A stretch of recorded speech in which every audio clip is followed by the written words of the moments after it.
Hello à vous la team iProject et j'espère que vous allez bien et aujourd'hui on se retrouve sur une vidéo pour iMarketing et donc aujourd'hui on va faire un petit récapitulatif et débriefing de la situation actuelle, les dernières informations qu'on a eues en date. Malheureusement il n'y en a pas eu non plus beaucoup en ce moment, mais en tout cas on va faire un petit récapitulatif de tout ça et on va surtout analyser ma courbe de cashback qui est en train de faire une réelle descente aux enfers depuis maintenant plusieurs jours. Alors avant de commencer cette vidéo, comme d'habitude, je vais vous inviter à lâcher un pouce bleu en bas de celle-ci, à vous abonner et activer la cloche de notification pour ne pas louper le prochain contenu. Alors en ce qui concerne les nouveaux agrégateurs qui avaient été ajoutés, parce que pour l'instant la dernière information c'est surtout ça, la réunion est toujours planifiée au 23, malheureusement pour moi je pense qu'elle va encore être reportée, hein, comme d'habitude, de toute façon ça change jamais, donc ce sera un petit postponed. Et donc je souhaitais revenir également sur le cashback hors ligne et le cashback en ligne pour préciser en fait à quoi sert la mise à jour qui a été faite par iMarketing. Donc le cashback en ligne, comme vous le savez, c'est ce qui va concerner les achats. Par exemple, je ne sais pas si vous voulez prendre un ticket de train sur la SNCF, et ben vous pouvez très bien aller sur la SNCF et générer un lien qui va en fait vous créer du cashback pour iMarketing, qui va être crédité sur votre compte. Mais effectivement, ça c'est en fonction de ceux qui l'utilisent. Il n'y en a pas beaucoup qui le font, mais c'est important de le savoir. En fait, les agrégateurs, c'est surtout pour le cashback hors ligne, il me semble, pour ceux qui ont été ajoutés aussi.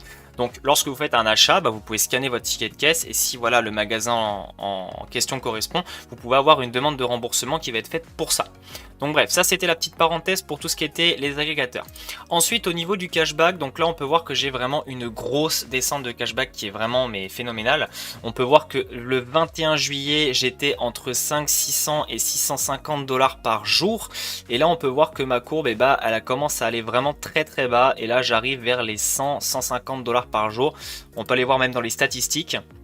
Donc pour un budget publicitaire de 108 000, bon, dédié, évidemment on débite le 65 000, ce qui fait à peu près 40 000 et quelques de budget pub. Et à 40 000, avant on faisait du minimum 900 à 1000 dollars par jour. Et là effectivement, avec le gros bug qu'il y a, on est en train de descendre progressivement de 100, 200, 100 et quelques. Donc je pense qu'à mon avis, je vais me diriger vers les ventes à zéro, ça c'est sûr. Là actuellement, vous pouvez voir aussi que je n'ai pas remis ma balance parce qu'effectivement j'ai constaté qu'à force c'est inutile de recharger parce que plus vous rechargez, alors effectivement si on prend dans la logique, iMarketing a dit qu'il y avait des problèmes d'affichage. Donc si vous réinjectez et que vous remettez votre budget, donc ça passe toujours sous 48 heures, ça c'est pas un problème, mais par contre le montant dépensé lui va toujours être là. Ils ont dit que dans la logique, si jamais le bug des zéros se corrige, tout ce qui va être l'affichage buggé va se réactualiser dans le en cours, dans le cashback dispo et dans la balance d'annonce aussi, dans le budget pub et le montant dépensé correctement.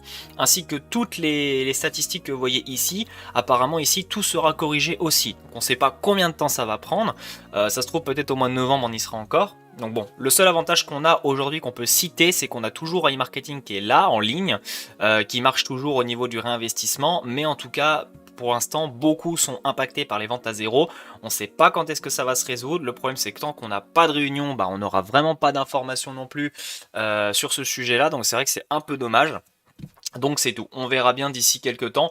Après vous êtes libre évidemment de recharger vos balances si vous le souhaitez, mais sachez qu'en tout cas avec le problème actuel qu'on rencontre, effectivement oui, vous allez perdre de l'argent même en réinvestissant. Ça se corrigera uniquement quand le bug des zéros aura fini.